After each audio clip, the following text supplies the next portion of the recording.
Hey everyone, Jeff from Programmer vs. World here, and today in part 4 of our AEM form tutorial, we're going to continue to add to our existing form some calculated fields that help the user navigate the pricing options that appear. If you remember in our old form here, this was all manual entry, and the calculations were left up to the person that was filling the form out. We're going to change all this today by using some numeric text boxes and some stuff in the rules designer, and I thought that would be a fun project to get through part 4. So yeah, let's get started. I'm gonna log in as admin and take a look at our existing form from last time, just making sure there were no changes to it.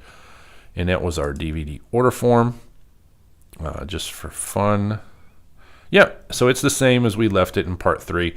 Basically, we were trying to solve the problem of the billing address and the shipping address taking up so much space on the form. And in this way, if they were both the same, then we only need one block. If they were different, then we can create 2 blocks. And we'll just continue adding on to this. So we'll go into Edit. Just for fun, I will go back and say Preview as HTML. That way I have a tab with the actual preview running on it. And we'll start from here. All right, now that we're inside the editor, let's take a look at what we wanted to do here with this specific form. They have like the number of DVDs here over the. Okay, so let's mimic this layout that they have existing here, and the way we could do that is, of course, a panel with the number of columns of 2, and we'll put the price of each DVD. Yeah, so let's mimic what they have over here. We can do that. If we come in here and we add ourselves a new panel, just so that we have something to work inside of that we can use all in one piece. Let's call this the DVD pricing panel. I've used a lot of these before already. Here we go. DVD pricing panel. And we'll come down and set the number of columns to 2. Everything else looks okay. Say okay.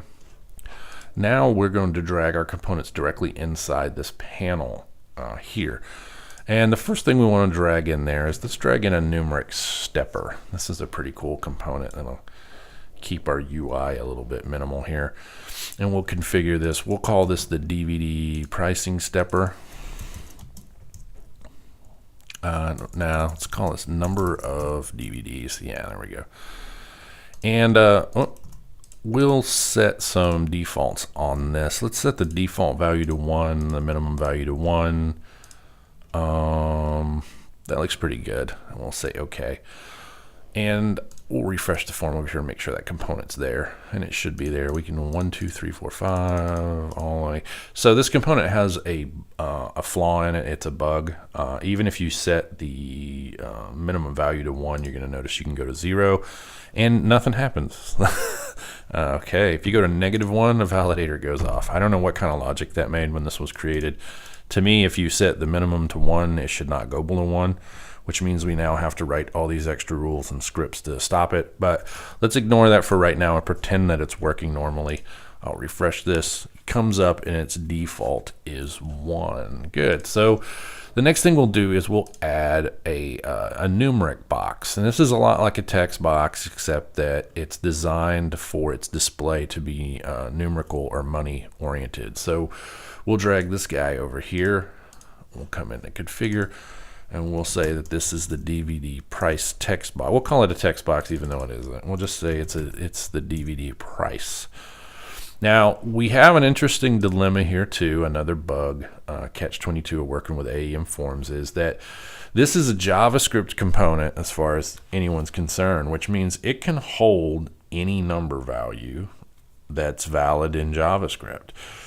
But if we try to do that and we try to say that its default value is 2295, we're going to get a validation warning in the properties window telling us we can't do that. That's not true. We can do that. We just can't do it from here. And we really don't want to anyway. What we want to do is initialize this to always be 2295 times whatever's selected over here. Just in case the default changes, this price will reflect that. And in order to fix that, we're going to need to do some code editing in the rules designer. Remember I told you, if you click on the little gavel and you come into the rules designer, when you first hit create, you're going to come into this visual editor. We can't necessarily use this for what we're trying to do here, so we're going to need to go to the code editor. If you go to the code editor and click on the edit code button, you're going to be given this warning that you can never go backwards from this point. There's no visual designer for what we're trying to do, so that's perfectly okay. Just know if you ever modify the code from that point forward, there's no way to see the clean visual designer for that rule anymore. We're okay with that here, and we're going to say edit. Now we're inside the DVD price component, which means if I start typing DVD price and hit return, I'm going to get the value this each and every time.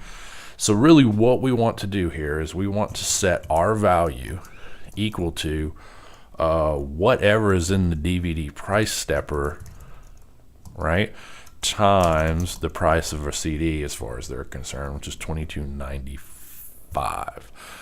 And if we do that and we refresh the core form here, we get nothing, and that's interesting.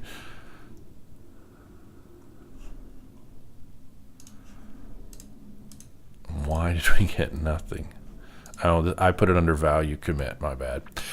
So the event we want to fire here is initialize and not value commit.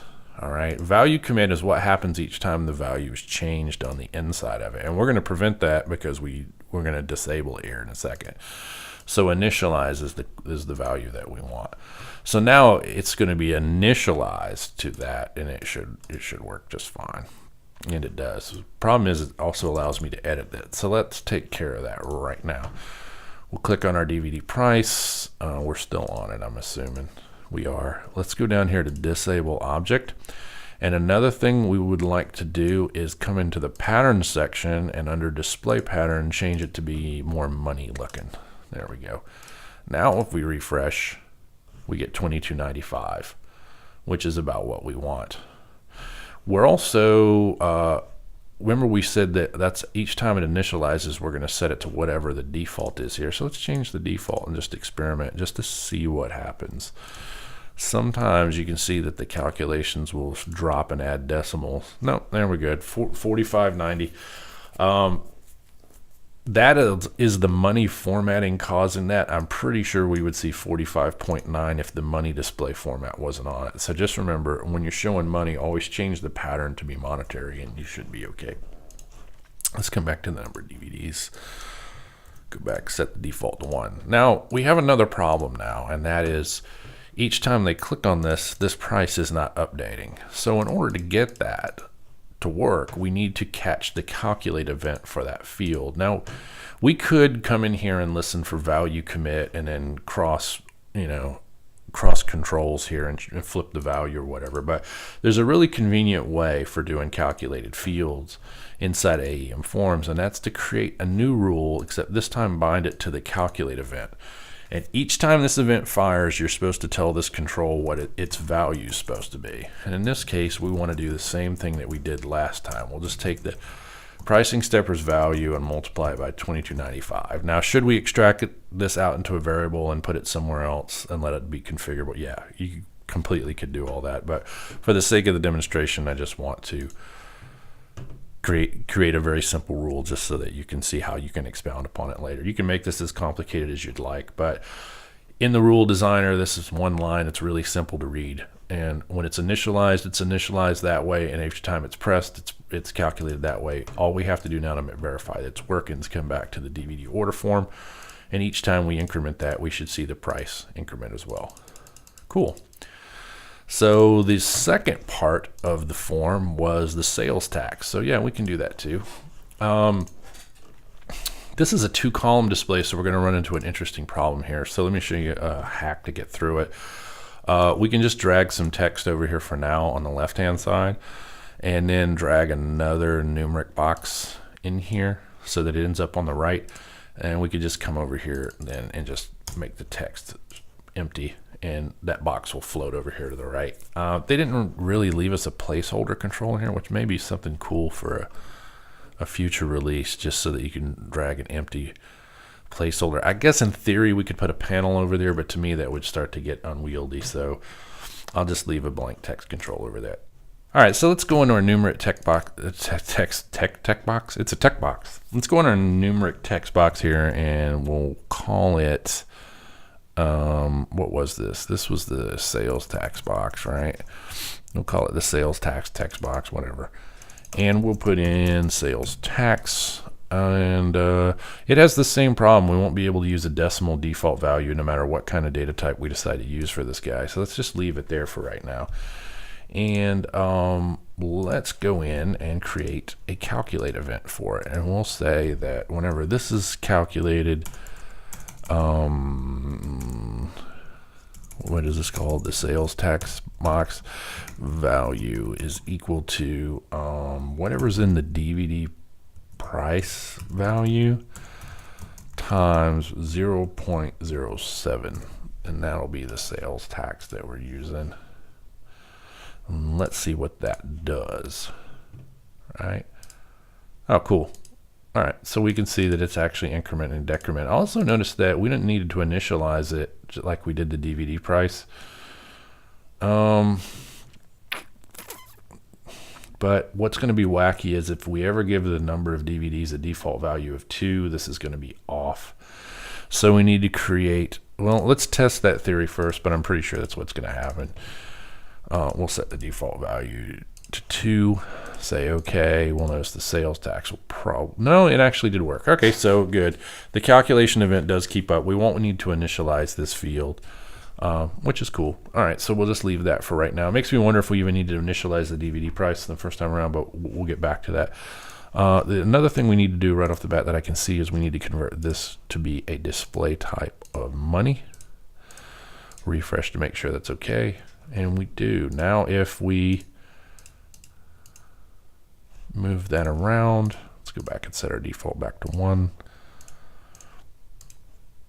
We should get $1.61 sales tax for our $22.95 DVD. Hey, things are coming right along, so let's keep moving.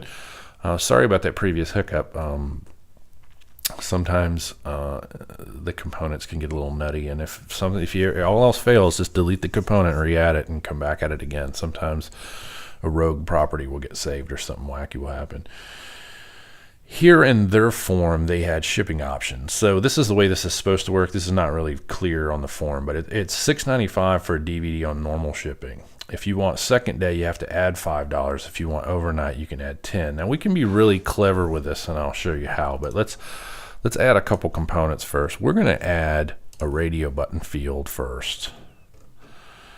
We'll drag this guy over here, and we're going to call this shipping options. All right, and for right now we'll just give them a value of standard. What's the next one? 2-day air and overnight. We're going to change these values though here, and we need to create a text box on the end of this. Or actually a numeric box, I'm sorry. You can convert these easy enough, but use a numeric box. And then we'll call this shipping cost. Good. Shipping cost box, whatever. Default we're gonna have a problem with because we can't put a decimal in. Let's leave it alone. And yeah, let's just say okay. So on the shipping cost box, this is interesting. They do this per DVD. So out of the gate, it's $6.95 per DVD.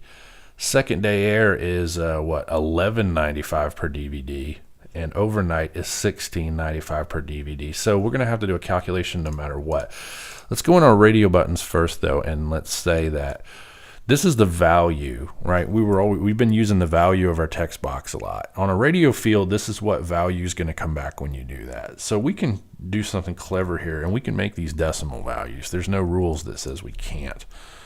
So if it's $6.95 for standard, it's $11.95 for next day, and it would be what? $16.95 for overnight. And then we'll just say then that the default value is 6.95. If we save that, we now see that that's actually checked. Cool. So that means we can put a calculated field now on this guy, which is this guy plus this. Or do we add the sales tax after? No, we just do the number of DVDs times this shipping option is equal to this guy. So that's easy enough. Let's come in here. We'll say calculate. And this was called the shipping cost value is equal to the pricing steppers value, which is the number of DVDs we had, times the shipping option value. Oh, wow. So let's stop right there. This is exactly why I said that we need to name these fields ahead of time, because can you imagine coming back later and trying to figure out what that is? So let's hit cancel on that. And this is all because I never called this the shipping cost radio. Let's save that. Go back in the shipping cost. Let's do this rule all over again. On calculate, this value is equal to the DVD pricing steppers value times the shipping option radio's value. And that should be good enough, right? Yeah. So we just say done. I don't want to close it just yet. Let's refresh. And so right now, one DVD on standard is $6.95. That's correct. 2 would be 13. Oh, yeah, we can see that the number format's wrong. Let's go fix that real fast. If we hit close, should go to shipping cost, hit the little wrench on it. This is because our pattern for display is not set to money. We can fix that now. So now if our number of DVDs is 2, it's $13.90. Sales tax increments. Okay. So that's one DVD at 2 nights. 2 should be $23.90. Overnight, $33. Yeah. So this seems to be working. 2-day air is 11. Overnight 16. Multiple 33. Yep. So we're in good shape. We're calculating the shipping options now. Of course, you'd probably want to have your QA run some pretty unique unit tests on this. I can see some precision problems that may slowly creep up over time, but for the get-go, this is pretty good. So now all we need really is a final subtotal field that calculates all 3 of these up. So let's go ahead and put that guy in. Once again, we'll use a blank text area to sort of just create this empty space. And you don't have to, by the way, you can zero that out way ahead of time. It's harder to see that it's there. And let's put a numeric box in, and we will call this total cost. We'll call this the total cost box, just because text box and whatever. Anyway, oh yeah, our pattern. Let's go ahead and do that first. We keep doing that after the fact. We'll set our pattern on it. We now have a total cost. We can come in here and say create a new calculate rule, and this value is going to be equal to the DVD cost.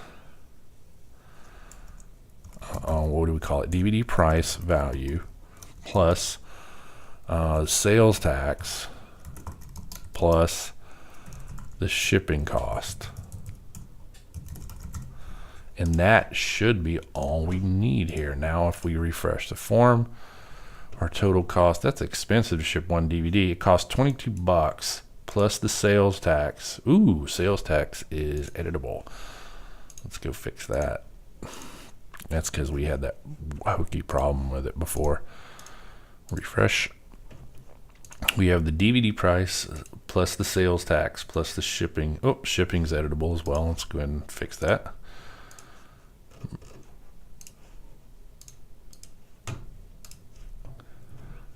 $22.95, $1 sales tax, 6 roughly. Yeah, it seems about right? But if we want 2-day air, the price goes up to 36. If we want overnight, 41. If we want 2 overnighted, it gets expensive really fast.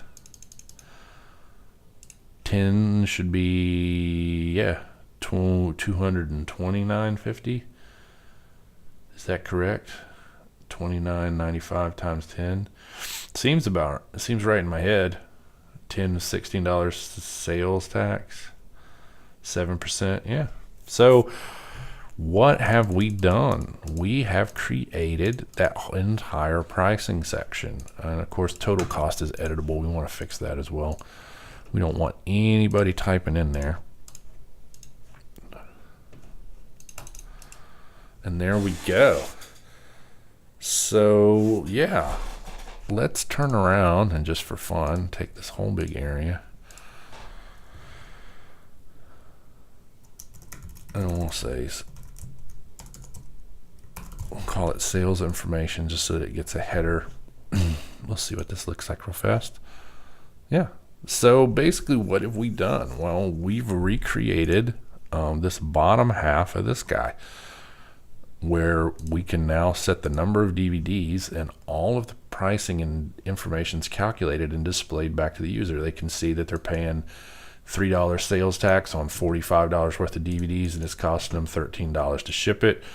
They can adjust it and see it immediately, and they get their total cost at the bottom. And this is the adaptive form way. We're moving right along. We're actually getting to some interesting places. Now, before I continue and before I say goodbye to you guys for the day, what I really wanted to do was come in here and create another fragment out of this guy. We'll save this as a fragment. We'll call this the DVD pricing fragment. And the reason I'm going to do this is because I want to come back in next and add the payment information to it and not have to worry so much about the form. We'll just do this number with it. Like I said, it would probably erase the number of columns, so it went back to putting everything vertically. This happened last time as well. It's just par for the course. We'll hit close on this guy, and we'll go over into our pricing fragment, and we'll actually edit it. For those of you who hate me saying the word actually, I just said it again. All right, so we'll edit it and give it a number of columns of 2, and it'll straighten itself right out. And now if we go back and refresh our core form, yep, we're back to where we are. So in the next form, in the next part of this form, you know what? Let's scratch that. In the next part, this is what I want to do. I want to take the state pull down and bind it to something outside of just being typed in. So right now in our forms designer, under the shipping and state, we have to look at our address fragment in order to see this. We actually have those values in the equivalent of hard-coded in there, right? They're put inside here in the editor. In the next tutorial, what I'm going to do is I'm going to show you a couple ways we can get those out of the editor. Now that we're used to using the Initialize and the calculate script, we can get introduced to a third one, which is the options. And when we get involved in combo boxes, you'll notice there is a new event type called options at the bottom. So we'll explore that and different methods of loading that. There are a simple way of just using an item load path to do it, but the options allows you a much more JavaScript and much more RESTful centric way of extracting that information. So that's what we'll do on the next one. And yeah, so you guys have a great week. I hope you enjoyed your Labor Day. I know I did. I had 3 days off. And this is Programmer vs. World, and I'm Jeff, and I'm out of here. You guys have a good one. Later.